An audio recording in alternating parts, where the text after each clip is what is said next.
On the morning of April 23rd, 1994, a park cleaner in Tokyo opened a trash bag expecting to find nothing more than the discarded remnants of a Friday night.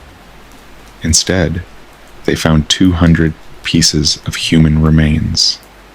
But here is the uncharted mystery that has kept investigators awake for over 30 years. Every single piece was cut to exactly 20 centimeters. Every drop of blood had been surgically drained from the tissue, and every fingerprint on every single finger had been systematically sanded off until the skin was as smooth as glass. This wasn't just a murder. It was a masterpiece of forensic erasure, performed with a kind of chilling precision that shouldn't be possible in the dark corners of a public park. 1994 was a pivotal year for Japan. Tokyo was a city caught in the tension between its bubble-era neon past and an uncertain digital future. Inokashira Park was the lungs of the city, a place for families, students, and quiet weekend walks. But at 10 o'clock on a Saturday morning, that quiet was shattered.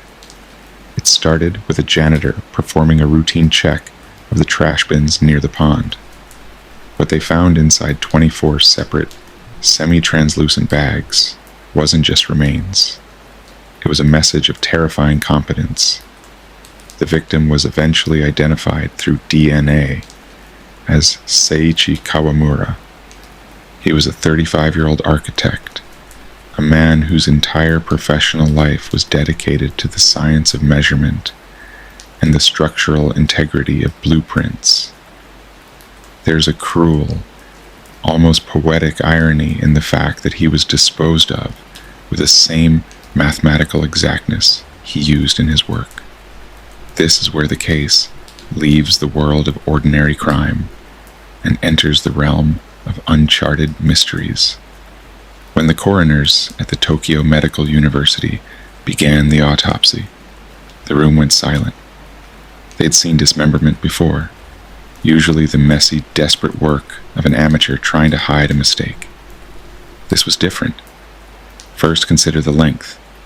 Each piece of Kawamura's body, arms, legs, torso, was cut to exactly 20 centimeters, not 19.5, not 21, exactly 20. When the police looked at the trash bins in the park, they realized why. The openings of those specific bins were 20 centimeters wide. The killer hadn't just murdered Kawamura. They had engineered his body to fit the infrastructure of the disposal site.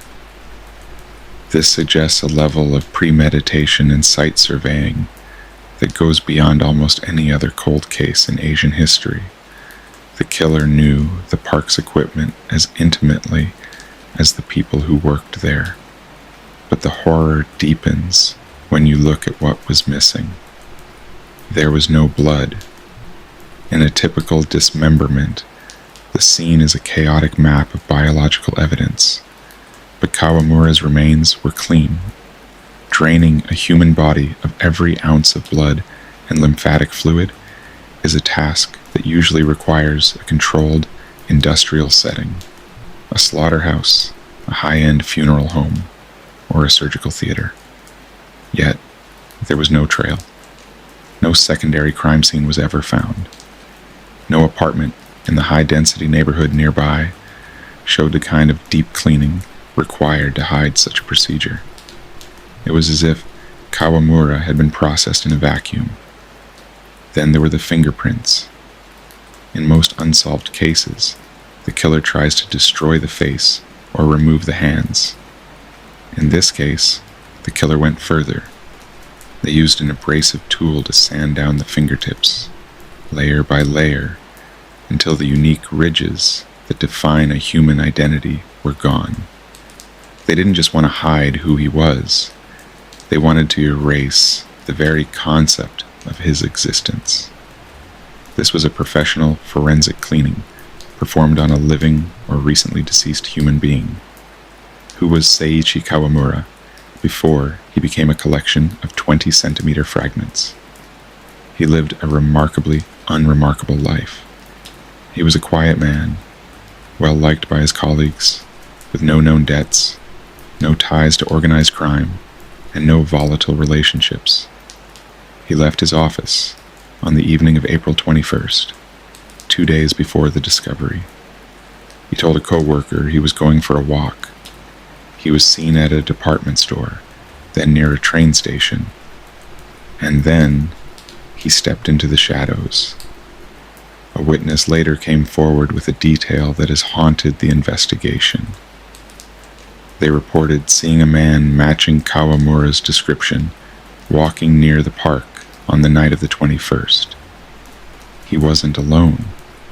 He was being walked between two strangers. The witness noted that he didn't look like he was being kidnapped. There was no struggle, no weapon visible. He looked like he was being escorted. He was walking with the calm, resigned gait of a man who knew exactly where he was going and that there was no way out.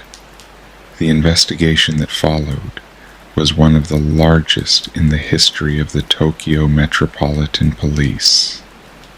37,000 man-hours were dedicated to the case. They interviewed every resident near the park. They searched the sewers. They analyzed the specific brand of trash bags used, a common type sold at local supermarkets, making them impossible to trace. They even looked into the tools. The cuts on the bone were too clean for a handsaw. They were consistent with an electric circular saw, the kind used in construction, or more tellingly, in medical bone cutting. As the years turned into decades, the theories began to mirror the anxieties of Japanese society. The first led to the cults. In the mid-90s, Japan was in the shadow of Aum Shinrikyo. The cult was known to have a massive membership of doctors, chemists, and engineers. They had the facilities and the fanatical discipline to perform a forensic erasure as a ritual or a punishment. Some believe Kawamura, through his work as an architect, had inadvertently stumbled upon a secret facility or a plan he wasn't meant to see. The second theory points toward the professionals of the underworld, the legendary cleaners of the Yakuza, or even state-level actors from abroad. The sheer efficiency of the disposal suggests a team of at least 3 people, 1 to guard, 1 to cut, and 1 to transport. The lack of a motive remains the strongest piece of evidence for this theory. When there is no motive, it usually means the victim was incidental to a larger machine. Kawamura may have simply been in the wrong place at a time when a professional team needed to practice or send a silent signal to those in the know. There is a third, more modern theory that has gained traction in online circles. The idea of a dark doctor, a rogue medical professional using the city as a laboratory for anatomical precision. Someone obsessed with the mechanics of the human frame, who saw Kawamura not as a man, but as a series of 20-centimeter problems to be solved. Under the Japanese legal system of that era, the statute of limitations for murder was 15 years. It was a ticking clock that the family of Seiichi Kawamura watched with a sense of mounting dread. Every year that passed without an arrest was a year closer to the killer's total legal immunity. On April 23, 2009, 15 years to the day after the janitor opened that first bag, the clock stopped. The case was legally dead. Even if the killer walked into a police station today and confessed with the saw in their hand, they could not be touched. They are a ghost in the eyes of the law, a shadow protected by the very statutes meant to ensure a functional society. This is the ultimate uncharted mystery. Not just how it was done, but how the person responsible can now walk the streets of Mitaka or Shinjuku, perhaps even visiting Inokashira Park on a Saturday morning, knowing they are beyond the reach of justice. The police files remain in storage, thousands of pages of interviews and forensic reports that lead to a brick wall. The DNA samples are still held in cold storage, but without a suspect to match them to, they are just strings of useless code. The 24 bags have become a legend in the annals of Japanese crime, a benchmark for a level of cold-blooded competence that has never been seen since. Seiichi Kawamura is a name that has faded from the headlines, but the precision of his end remains a haunting presence in the park. The trash bins have been replaced with newer models, their openings designed differently now, but the geography of the crime remains the same. The trees that shaded the bags in 1994 are taller now, their roots deeper in the soil that once held a secret the world was never meant to find. When you look at this case, you have to ask yourself, what is more terrifying? The idea that a monster exists who could do this to another human being, or the idea that such a person can be so precise, so quiet, and so meticulous that they can vanish into a city of 14 million people and never be heard from again? In the world of true crime, we often look for the why. We look for the passion, the greed, or the madness. But in the Inokashira Park mystery, the why is buried under the how. The how was so perfect that it erased the why. It was a murder stripped of its humanity and reduced to a series of 20-centimeter segments. What do you believe happened in those 48 hours between Kawamura's walk and the janitor's discovery? Was it a cult performing a dark rite in a hidden basement? Was it a professional hit carried out with military efficiency? Or was it something even more uncharted? A random encounter with a level of evil that the human mind isn't equipped to understand. The killer is out there. They are older now, perhaps graying, perhaps living a quiet life in a quiet suburb. They carry the memory of the saw, the smell of the park in the early morning, and the knowledge of exactly how long it takes to sand a human identity into nothingness. Stay curious. Stay safe. This was an uncharted mystery.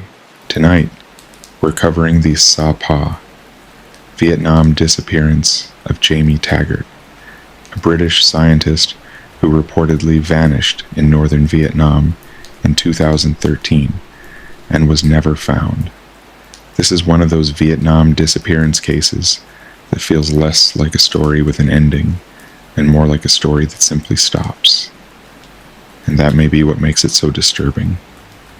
In a place known for mountain fog, steep trails, and remote trekking routes, a person can be surrounded by beauty and danger at the exact same time.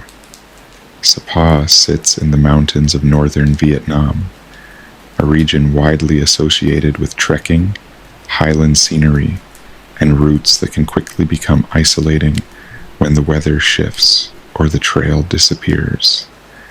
It is the kind of place people travel to in search of silence, distance, and something unforgettable. But silence can be comforting right up until the moment it becomes total. And in cases like this, the landscape itself starts to feel less like scenery and more like a final wall between what happened and what anyone can ever prove. The disappearance of Jamie Taggart stays in the mind for a simple reason. There is no clean answer, no neat resolution, no final piece that lets the story settle into place. There's only the image of a man entering one of Vietnam's most haunting mountain regions, and then vanishing so completely that the case continues to linger long after the facts run out.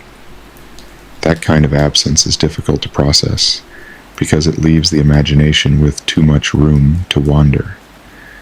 When people hear about an unsolved disappearance, they often look for the usual anchors: a final message, a recorded sighting, a witness who remembers something odd, a clue that narrows the possibilities. But in a setting like Sapa, those anchors do not always exist. Or if they do, they disappear into a much larger problem. Terrain can widen the search area so quickly that even a small misstep becomes a major mystery. One wrong turn does not sound dramatic in ordinary life. In a mountain region, it can become the entire story. That is one reason this case carries such a strong atmosphere. The fear does not come from noise. It comes from distance. It comes from imagining how fast a normal day can break apart when a person is alone in unfamiliar terrain. A path that looks manageable in one moment can feel completely different an hour later. Light changes. Landmarks fade. The route begins to look less certain. Confidence drops. Panic arrives late, but once it arrives, it changes everything. And that is what makes the Sapa Vietnam disappearance of Jamie Taggart feel so unsettling even now. We are not dealing with a case that offers dramatic closure. We are dealing with a void, and the human mind does not like voids. It tries to fill them. It imagines scenarios. It weighs the possibilities. It replays the same terrible question from different angles. Was this a tragic accident in harsh terrain? Was he disoriented, exhausted, and too far from help? Or did something happen that had nothing to do with the mountain at all? Those possibilities create two very different kinds of fear. The first is the fear of nature, the idea that the environment can overpower a person quietly, almost invisibly, without anyone realizing the danger until it is too late. The second is the fear of human uncertainty, the possibility that another person might know more than they ever said, or that one missing detail could have changed how the entire case was understood. When a disappearance remains unresolved, both fears survive. Neither one is ever fully dismissed. Sapa adds its own weight to that uncertainty. It is already a place many people picture in a very specific way. Mist rolling over hills, narrow mountain roads, terraces cut into the slopes, trails that pull travelers farther out than they expected to go. Even before you attach a disappearance to it, the setting feels cinematic. Once a case enters that landscape, the place itself becomes part of the mystery. The fog feels heavier, the trails feel longer, the silence feels more watchful. What makes that especially effective for a slow-spoken true crime narration is that you do not need to force the tension. The location already carries it. A person listening late at night does not need graphic detail to feel unsettled by this story. They only need the image: a man in the mountains, a route that becomes uncertain, a region vast enough to swallow a timeline, a final answer that never arrives. Sometimes mystery is more powerful when it stays still. Cases like this also remind us that disappearance stories are rarely dramatic at the beginning. They usually start with something ordinary: a plan, a route, a period of time that seems manageable, a belief that coming back will be simple. That is what makes them frightening. We like to imagine that danger announces itself clearly, but often it doesn't. Often it begins with a decision that feels too normal to worry about. And by the time that decision reveals its cost, the window to correct it is already closing. If Jamie Taggart did become lost, then the mountain itself may explain why the story never came back whole. Harsh terrain does not preserve a narrative for investigators. It breaks it apart. It scatters time, direction, and evidence into something much harder to reconstruct. The environment does not care about closure. It does not arrange clues in a helpful order. It only keeps moving. Weather changes, ground shifts, trails blur, and once the search expands beyond what can be controlled, the case begins to feel less like an investigation and more like a struggle against the scale of the land. But a deeper reason people stay drawn to this case is not only the physical setting, it is the emotional shape of the story. A disappearance is haunting because it suspends grief in a different form. There is no final scene to hold on to, no definitive conclusion to accept. Families, investigators, and strangers are left with a question instead of an ending. That question does not stay still. It grows. It follows people. It returns when they least expect it. And over time, it becomes the loudest part of the case. What happened in the last confirmed stretch of Jamie Taggart's journey? That is the question at the center of everything. Was there a moment when he realized he was no longer where he thought he was? Was there a point when the route stopped making sense? Did the silence around him feel peaceful at first, and then wrong? Did he believe help was still close? These questions are painful precisely because they cannot be answered. They ask us to imagine the final uncertainty of a stranger whose last chapter was never recovered. And when a case remains unresolved for years, the mystery changes shape. At first, people search for facts. Later, they search for meaning. They begin to ask why this case still unsettles them more than others, why this one stays in memory, why this disappearance feels more vivid than cases with far more information attached to them. The answer, I think, is that the human mind fears being erased without explanation, not just dying, but disappearing into a place so vast that certainty itself cannot follow. That is the nightmare hidden inside many wilderness and trekking disappearances. It is not simply that something went wrong. It is that the world may never tell us exactly how. The absence becomes permanent. And permanent absence is one of the hardest things to process because it denies us the comfort of sequence. We want to know what happened first, what happened next, and why it ended the way it did. In a case like this, that structure collapses. All we are left with is possibility. There's also something deeply unsettling about how quiet a disappearance can be. Not every mystery arrives with chaos. Some arrive with stillness. A person is there, then they are not. No dramatic scene, no visible struggle, just a widening gap between where someone was expected to be and where they actually are. In urban cases, cameras and crowds sometimes reduce that gap. In remote terrain, the gap can widen beyond reach. That difference changes how a case feels. It becomes less immediate and more dreamlike, which in some ways is even worse.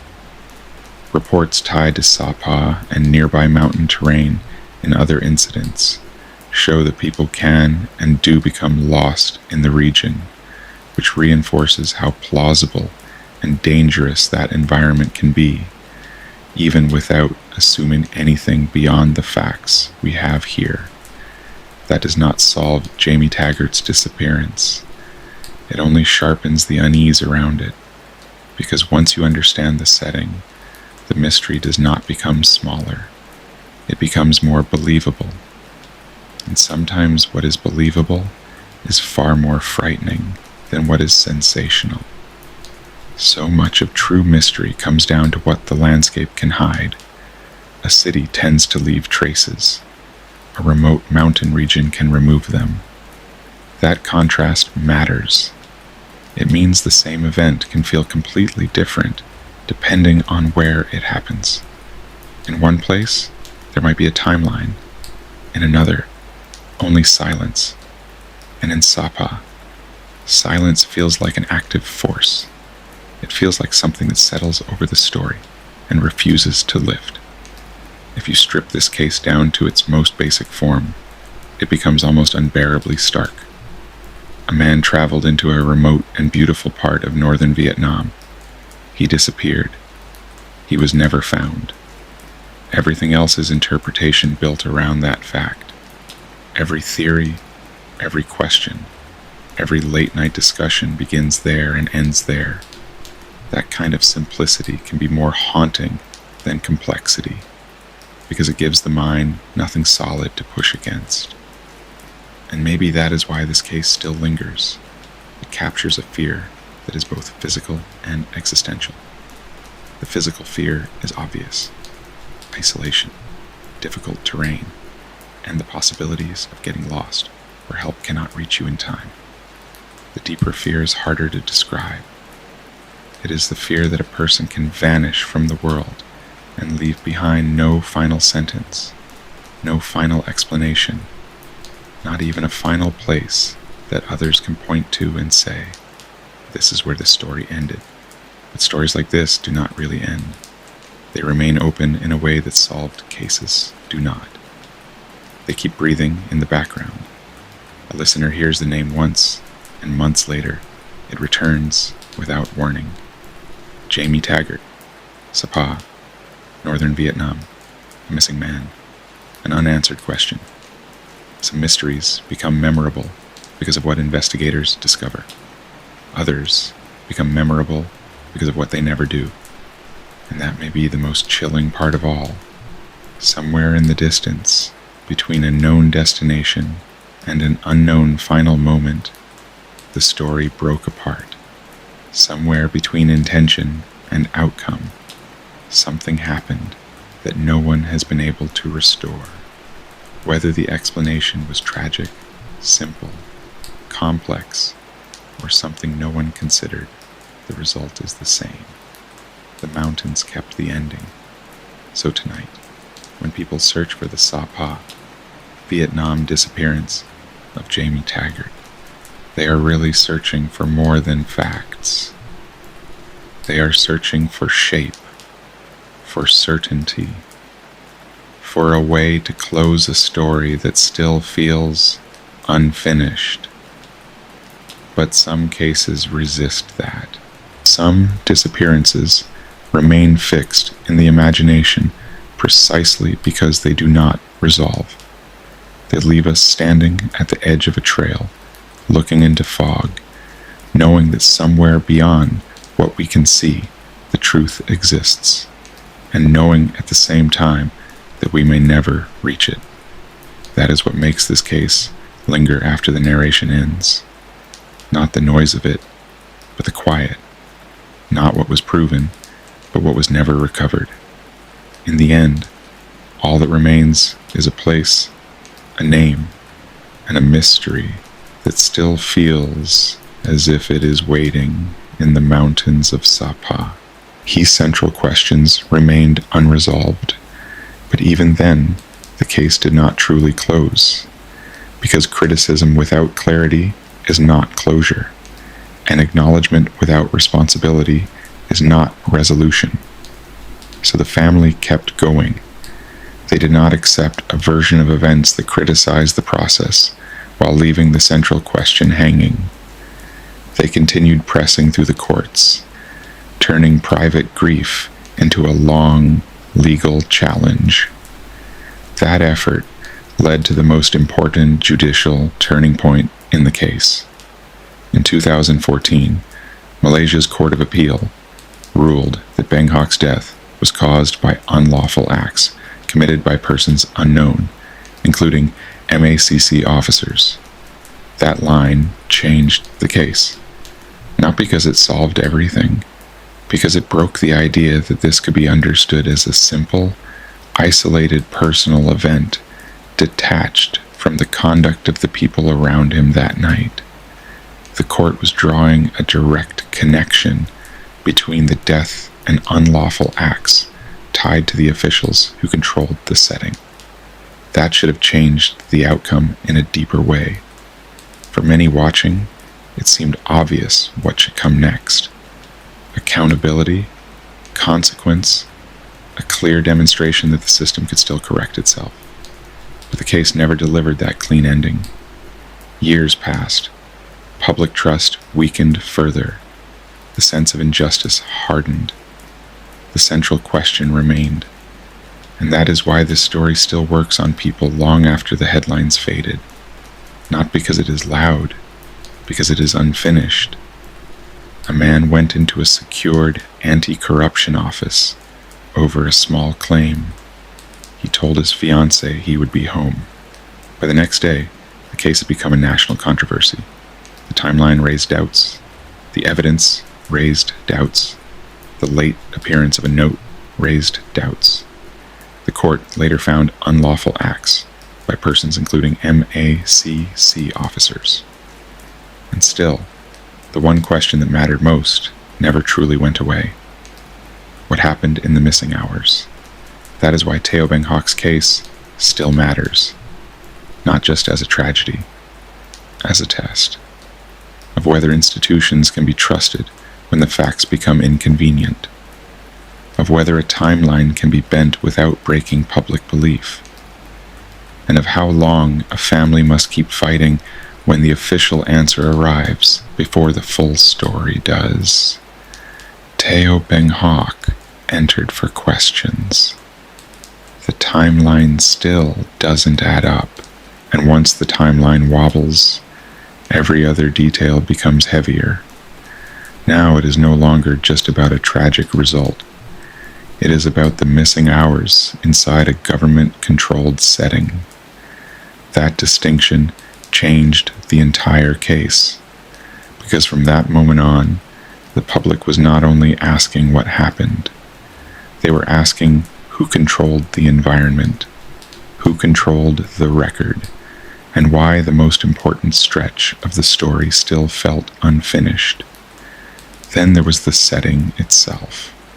Critics focused on the office environment, the building layout, and the absence of a clear step-by-step account that closed the gap between overnight questioning and the discovery the next day. The official explanation asked people to accept the ending before the middle had been properly accounted for. That is a hard sell in any case. It becomes even harder when the family refuses to let the unanswered parts go. And Beng Hock's family did exactly that. They challenged the first explanation. They pressed for independent review. They refused to treat the early narrative as the final word. That decision changed everything, because it forced the case out of administrative shorthand and back into scrutiny. Once outside experts entered the conversation, the focus shifted. Now the issue was no longer only whether authorities had acted quickly. It was whether they had acted credibly. One of the most important outside figures was Thai forensic pathologist Dr. Pornthip Rojanasunand. Her review helped redirect attention toward unresolved physical evidence and away from official certainty. Questions were raised about an injury in the neck area and whether the available findings fit a simple one-line account. That did not solve the case, but it made the case harder to close, because once physical evidence starts raising its own questions, the burden on the official narrative becomes much heavier, and this case was already carrying too many unanswered points. Then came another twist. More than a year after Beng Hock's death, authorities said a note had been found in his bag. That should have been a major development. Instead, it created a new layer of doubt. Why? Because the timing made no sense to the people already questioning the case. The bag had long been in official custody. It had already been handled and examined, so the late appearance of such a significant document did not calm suspicion. It amplified it. The family challenged it immediately. Questions followed about wording, style, timing, and authenticity.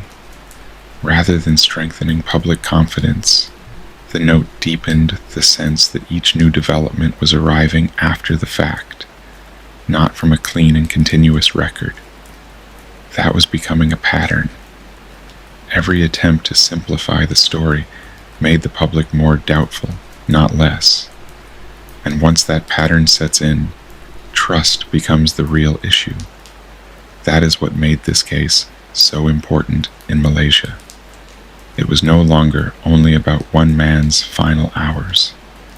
It had become a test of whether institutions could still command public confidence when they controlled the building, the timeline, the evidence, and the first explanation. Public pressure forced the government to go further. In 2011, a Royal Commission of Inquiry examined the case. The commission acknowledged that Beng Hock had been subjected to aggressive and relentless questioning. It recognized the role of overnight pressure, including sleep deprivation and psychological strain. Those findings were serious. They confirmed that this had not been a routine or carefully managed process. The state itself was acknowledging troubling conduct inside the very setting where the central questions remained unresolved. But even then, the case did not truly close, because criticism without clarity is not closure, and acknowledgement without responsibility is not resolution. So the family kept going. They did not accept a version of events that criticized the process, while leaving the central question hanging. They continued pressing through the courts, turning private grief into a long legal challenge. That effort led to the most important judicial turning point in the case. In 2014, Malaysia's Court of Appeal ruled that Beng Hock's death was caused by unlawful acts committed by persons unknown, including MACC officers. That line changed the case. Not because it solved everything, because it broke the idea that this could be understood as a simple, isolated personal event detached from the conduct of the people around him that night. The court was drawing a direct connection between the death and unlawful acts tied to the officials who controlled the setting. That should have changed the outcome in a deeper way. For many watching, it seemed obvious what should come next. Accountability, consequence, a clear demonstration that the system could still correct itself. But the case never delivered that clean ending. Years passed. Public trust weakened further. The sense of injustice hardened. Teoh Beng Hock entered for questions. The timeline still doesn't add up. Most political scandals begin with a huge number. Millions missing. Secret transfers. Fake contracts. This one began with about $600, 2,400 ringgit, a small reimbursement claim tied to event materials in Selangor, Malaysia. On paper, it looked minor. In practice, it led a 30-year-old political aide into overnight questioning inside the Malaysian Anti-Corruption Commission, the MACC. By the next day, he was gone, and the official explanation moved faster than the evidence. That is why people still talk about this case, not because the amount was large, because the timeline never made sense. Teoh Beng Hock was not a minister. He was not a power broker. He was a political aide who handled paperwork, routine claims, and administrative tasks for Selangor Assemblyman Ian Yonghianwa. He was close enough to the documents to matter, but not powerful enough to control what happened once the system closed around him. Outside that office, his life was moving in a very different direction. He was engaged to So Chair Wei. She was pregnant with her first child. The couple were about to register their marriage. His future was not vague. It was already taking shape. And one detail from that night matters more than almost anything else. He told his fiancée he would be home. That is not a dramatic line. That is why it matters. It sounds routine, normal, temporary. The kind of message someone sends when they expect an inconvenience, not a final chapter. But by the next afternoon, his name had become national news. So what happened between those 2 points? That is the entire case. In 2009, Selangor was politically volatile. Malaysia's opposition had made major gains, and public spending was under intense scrutiny. Anti-corruption investigations were no longer just administrative. They carried political force. Every receipt, claim, and reimbursement could become part of a larger battle over credibility and control. That meant aides became valuable, not because they ran the system, because they were easier to question than the people above them. On July 15th, 2009, Beng Hock was brought to the MACC office at Plaza Masalam in Shah Alam. He arrived in the evening, around 6 p.m. Officially, he was there as a witness, not as a suspect under arrest. By the agency's own account, this was questioning over a relatively small matter. That should have made the night straightforward. Instead, it became the start of one of the most disputed timelines in modern Malaysia. The questioning continued for hours. Later, the MACC said the session ended around 3:45 in the morning. Their explanation was that Beng Hock was then free to leave, but chose to remain in the office because he was tired. According to that version, he stayed behind to rest. That explanation sounds simple, until you ask the obvious question: what happened next? Because this is where the case stops being a statement and becomes a gap. Plaza Masalam was not just an open office where people drift in and out unnoticed. It was a controlled environment. Access mattered, movement mattered, timing mattered. Once the questioning supposedly ended, the most important stretch of the case begins, and it is the least clearly explained. If Beng Hock was free to leave, what exactly happened in the hours that followed? That question never went away. Not because people wanted drama, because the available sequence never settled the issue in a way that felt complete. That is the first major reason this case remained alive in public memory. The state offered a conclusion, but the timeline underneath it never felt stable enough to carry that conclusion without doubt. Then came the next day. At about 1:30 p.m. on July 16th, Beng Hock was found on a lower rooftop area of Plaza Masalam. News spread quickly. So did the official framing. But almost immediately, attention turned to timing.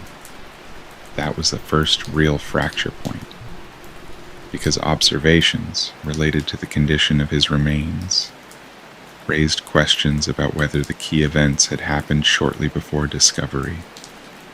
Those questions mattered because they affected everything.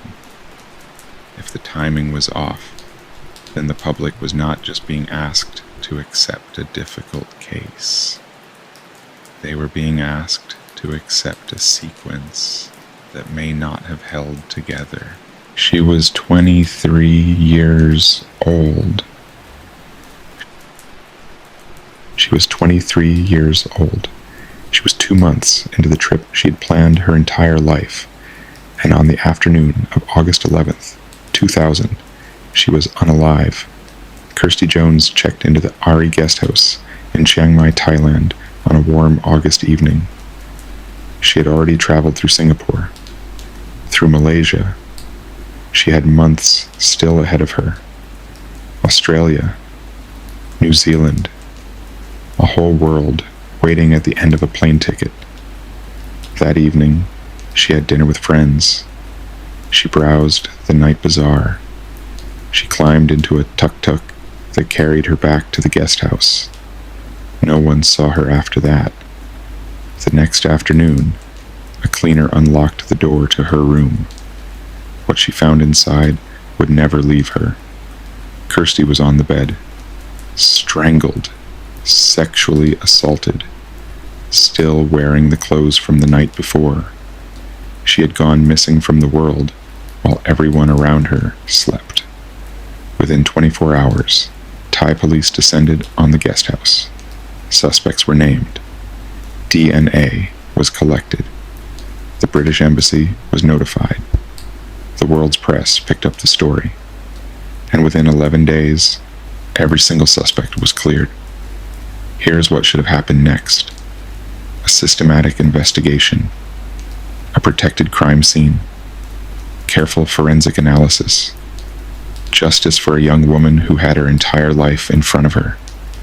Here's what actually happened. A contaminated room. A planted story. A DNA sample that a key suspect refused to give for 11 years. And a case that was officially closed in 2020. Not because justice was served, but because the clock ran out. This is not a story about an unsolved murder. This is a story about a murder that was never meant to be solved. Within hours of the discovery, Thai police made their first critical error. They allowed a Thai television crew inside Kirsty's room before a single forensic expert had arrived. Cameras, lights, footsteps moving through the space where she had died. The scene was not sealed. It was shown. The British Embassy official who reviewed the handling of the investigation used one word to describe it: shambles. Despite that, Dyfed Powys Police in Wales stepped in. British forensic officers traveled to Thailand. They worked the scene with what remained of it. And they found something biological profile. A signature left behind by the man who had done this. Superintendent Steve Wilkins presented those results directly to Thai authorities in January 2002. His conclusion was precise. The bodily fluids recovered from the scene could only have come from one person. The man who raped and murdered Kirsty Jones. Thai police received that evidence, and 2 months later, they held a press conference. At that press conference, they announced that DNA had been planted. 2 individuals, Jasada Wiriasakul and Chakasara Chai, had allegedly confessed that the guest house manager, Surin Janpamet, had hired them to find false DNA and place it at the scene of the crime. Think about what that claim requires you to believe. British forensic specialists, working under documented chain of custody procedures, said the DNA was real. Thai police said it was fabricated. Both could not be true at the same time. A British embassy official told reporters that the latest statement was being received, and I am quoting directly here, with caution. If this case is staying with you, subscribe to Treehouse Crimes and leave a like right now. Kirsty's mother has spent over 2 decades keeping this story alive. Every subscriber helps us do the same. The tour guide who had taken Kirsty trekking in the mountains days before her death was pulled in for questioning. His name was Abraham Narong. He was a member of the Karen Hill tribe, an ethnic minority in northern Thailand. He walked into that press conference and told reporters exactly what had happened when officers came for him. He said they pulled him from his guest house, blindfolded him, threw him face down on the floor of a van, kicked him, stood on his chest, and told him to admit he was the murderer. His words: "I did not want to confess. I did not do it. Never in my life has anything like this happened to me." He was never charged. But the question of who that DNA actually belonged to was never answered either. Kirsty Jones was not the first. In 2014, 14 years after her body was found in that guest house, 2 more bodies were discovered on a beach in the south of Thailand. Hannah Witheridge was 23 years old. David Miller was 24. Both were backpackers. Both had been murdered. Hannah had been sexually assaulted. The parallels were not coincidental. They were structural. The investigation that followed carried the same fingerprints as Kirsty's case. A contaminated scene. Rushed arrests. 2 migrant workers from Myanmar, Zhao Lin and Wai Phio, were convicted and sentenced to death. Independent forensic experts questioned the DNA evidence. Human rights organizations questioned the process. The British government raised concerns. 2 men remained on death row. 2 cases, 14 years apart. The same country, the same pattern. Foreign women. Sexual violence. Contaminated scenes. Minority suspects coerced. DNA disputes. Official narratives that collapsed when examined under forensic scrutiny. Thailand's tourism industry generates tens of billions of dollars every year. Chiang Mai alone receives millions of visitors annually. The beaches of the south are sold as paradise. The image of the country depends in part on the idea that it is safe. What happens when a foreign national is murdered on that soil, and the perpetrator is connected to the infrastructure of that tourism? What happens when the guest house manager allegedly hires people to plant false evidence? When a tour guide claims he was tortured for a confession he refused to give? When a university lecturer declines to offer a DNA sample for over a decade? The answer, in Kirsty's case, is documented. Nothing happens. In 2020, Thai authorities officially closed the case of Kirsty Jones. Not because the killer had been identified. Not because the DNA had been matched. Not because justice had reached the Jones family in their village near Brecon in Wales. The case was closed because under Thai law, no one can be prosecuted for a murder committed more than 20 years ago. The statute of limitations had expired. Her killer was now legally untouchable. Kirsty's mother, Sue Jones, had spent 2 decades in motion. Meetings with Thai officials. Meetings with the British Foreign Office. Trips to Thailand. Letters. Interviews. 20 years of refusing to let the world forget her daughter's name. When the case closed, she said this: "Kirsty has gone from our lives, whilst her killer remains at large." She described her daughter as bright, intelligent, and independent. A young woman who had the world at her feet. The killer's DNA exists. It has existed since British forensic officers extracted it from that guest house room in 2001. Somewhere in Thailand, there's a person whose biological profile matches what is held in a British laboratory. In 2011, Thai investigators identified a suspect, a Chiang Mai University lecturer. He refused to give a voluntary DNA sample. Courts became involved. A warrant was sought, and then the years kept moving, and no one moved faster than the clock. The unanswered question is not who killed Kirsty Jones. The unanswered question is this: if a suspect was identified, if the DNA existed, if British police had already done the forensic work, Why did it take 11 years to even attempt to obtain one DNA sample from one person? And who decided that the window should be allowed to close? Kirsty Jones was a young woman who went missing from her family's life on a warm August night in northern Thailand. Her mother's words stay with me. I hope we have done her proud in trying to get justice. The DNA exists. The timeline exists. The suspect exists. But justice does not. If this story has stayed with you, subscribe to Treehouse Crimes and leave a like. Everyone matters.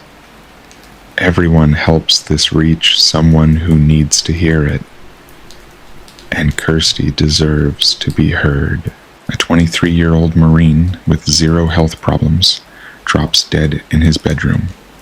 The autopsy says, heart attack. Case closed. The family grieves.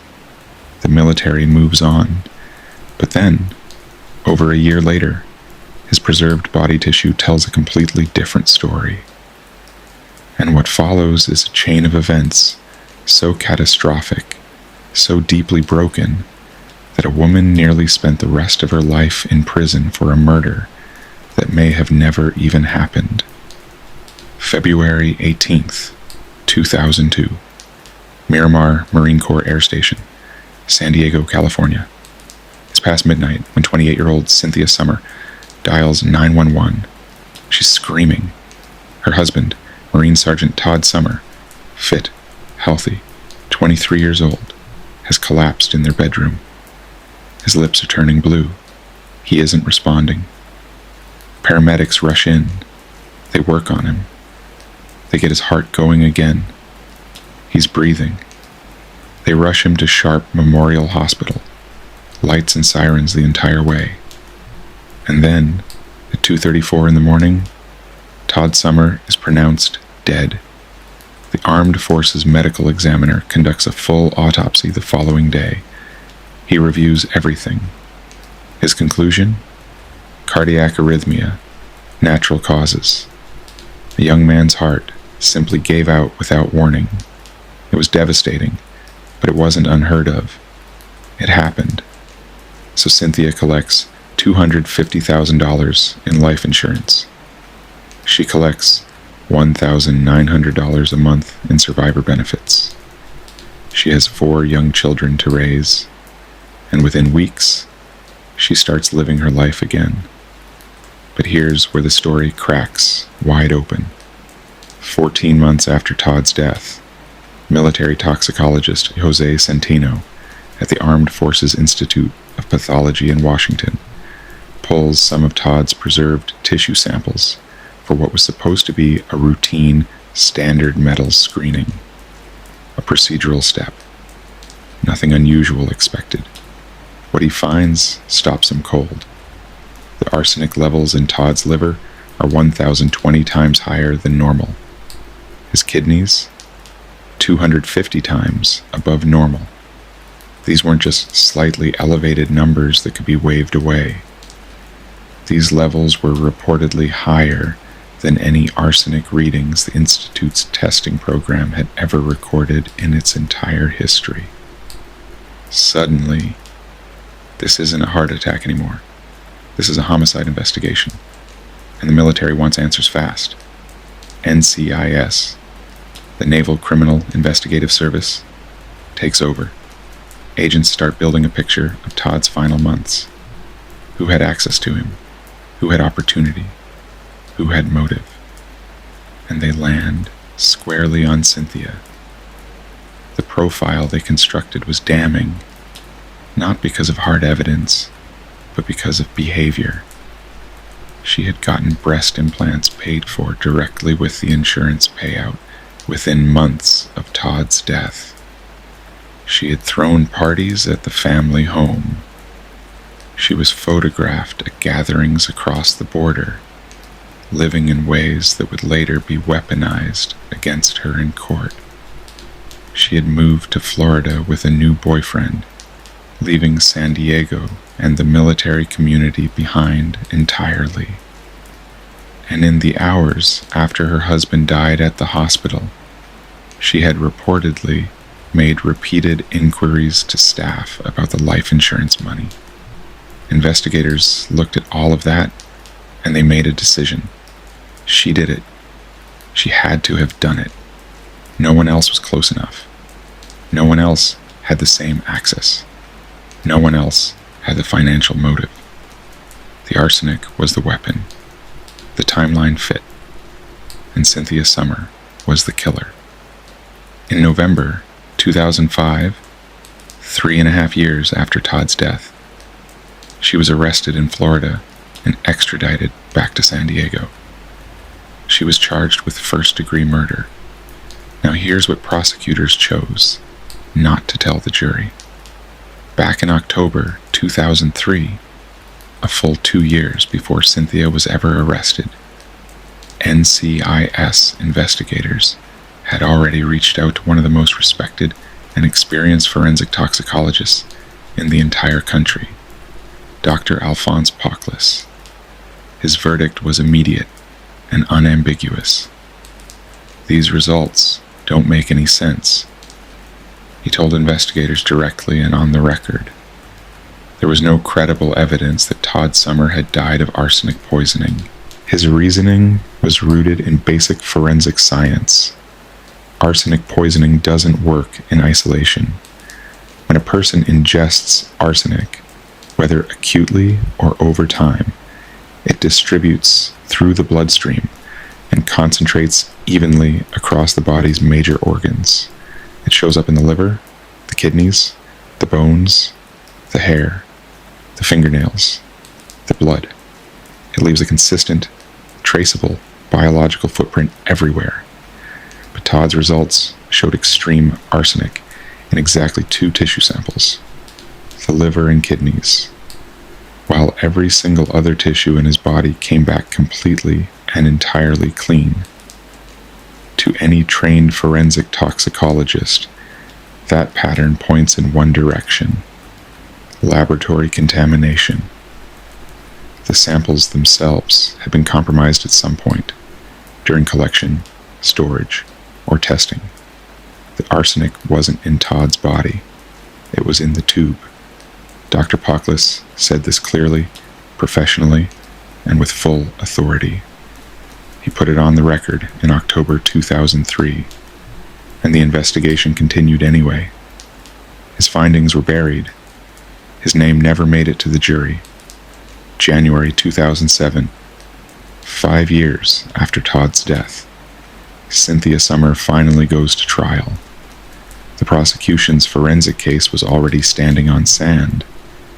It rested entirely on 2 tissue samples that the country's own expert had flagged as meaningless, and 0 direct evidence that Cynthia had ever purchased arsenic, researched arsenic, possessed arsenic, or had a single bottle, powder, or compound anywhere near her home. No search history, no receipts, no witnesses, no supply chain, nothing. But prosecutors had something else entirely. Something more powerful than forensic chemistry in that particular courtroom. They had her story. They painted a portrait of a woman the jury could despise. A neglectful, selfish military wife who couldn't wait to be free. Who got implants while her husband's body was still fresh. Who called the hospital about money before the paperwork was even filed.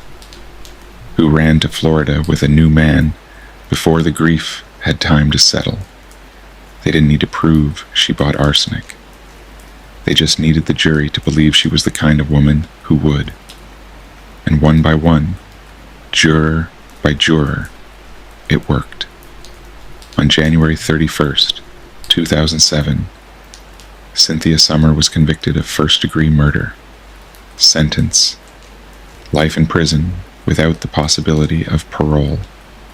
The judge who had presided over the entire trial, Superior Court Judge Peter Dede, was deeply troubled by the outcome. He had actually ruled before the trial even started that evidence of Cynthia's post-death lifestyle was too prejudicial and inflammatory to be placed before the jury. It risked turning the trial into a moral judgment rather than a forensic one. But during proceedings, the defense team accidentally opened that door themselves during cross-examination. And once it cracked open, the prosecution kicked it off its hinges and walked straight through. Judge Dedder reviewed the conviction carefully, and then he overturned it. His reasoning was precise. The prosecution's relentless focus on who Cynthia was as a person, rather than what the science actually proved, had made a genuinely fair trial impossible. The jury hadn't convicted her on arsenic evidence. They had convicted her on character. Now the case moved toward a retrial, and this is where things got even darker. Cynthia's defense attorneys had been demanding for years, through the original investigation, through the first trial, through the conviction, that prosecutors hand over the remaining preserved tissue samples from Todd's original autopsy, the samples that hadn't been used in the first round of testing, the samples that could settle the question permanently. Prosecutor Laura Gunn's response, repeated consistently over months: those samples don't exist. They had been fully consumed during the original testing process. There was nothing left to test. Then, in March 2008, during formal pre-retrial discovery proceedings, the samples were located. They had been sitting in a government storage facility the entire time. The prosecutor told the court her office had simply forgotten about them. New labs, independent scientists, a completely fresh round of testing with no connection to the original examiner, Todd Summers' liver, Todd Summers' kidneys, every remaining tissue sample tested thoroughly and completely, negative for arsenic, across the board, not slightly elevated, not trace contamination, not ambiguous readings, completely, entirely, clean. On April 17th, 2008, 6 years after Todd Summers' death, and more than a year after Cynthia had been sitting behind bars, the San Diego District Attorney walked into court and formally moved to dismiss all charges. She walked out of prison the same day. In 2009, Cynthia filed a $20 million federal lawsuit against the United States government. Her legal team alleged that NCIS agents had deliberately constructed a false case, suppressing Dr. Pockless's expert findings and concealing the tissue samples that would have cleared her before a single arrest warrant was ever signed. In 2013, a federal judge dismissed the lawsuit entirely. No provable intentional misconduct. The United States was found not negligent. No individual agent faced consequences of any kind. She sought compensation from California as a wrongfully convicted person. Also denied. So here's where we actually land. Todd Summer was 23 years old. Peak physical fitness. No history of cardiac disease. No known health conditions. He collapsed and died in his bedroom in the middle of the night on a military base. The original examiner said, heart attack. Military labs said, 1,020 times the lethal dose of arsenic. The country's leading forensic toxicologist said, that result is scientifically impossible. It's contamination. New independent samples said, no arsenic, anywhere, ever, and not one person has ever been held accountable for any part of it. Not for the contaminated testing, not for the suppression of Dr. Pockless's report, not for the tissue samples that were forgotten in storage, not for a woman who spent over a year in a maximum security prison for a crime that Northwestern Law School's wrongful conviction registry would later formally describe as one that never happened. What actually killed Todd Summer? Officially, still unknown, unresolved, open. His death certificate has never been corrected. He is still, on paper, a murder victim. Was it a genuine cardiac event? A healthy young Marine whose heart gave out without warning in the night? Was there accidental arsenic exposure from a household source? Ant traps, groundwater, something environmental that contaminated only 2 specific samples? Or was Jose Centeno simply working with compromised equipment on a routine case that should have been filed away and closed in the spring of 2002? Nobody knows. And the truly terrifying part is, the people responsible for knowing walked away a long time ago. Todd Summer is still listed as murdered. His killer was never found. His wife was convicted, imprisoned, and quietly released when the evidence dissolved into nothing. And the system that built that case, prosecuted that case, and buried the evidence that could have prevented all of it, faced absolutely 0 consequences. If you found this case as disturbing as I did, tell me in the comments. And if you want more cases where the system didn't just fail, but actively caused the damage, subscribe to Treehouse Crimes. Because there are a lot more where this came from.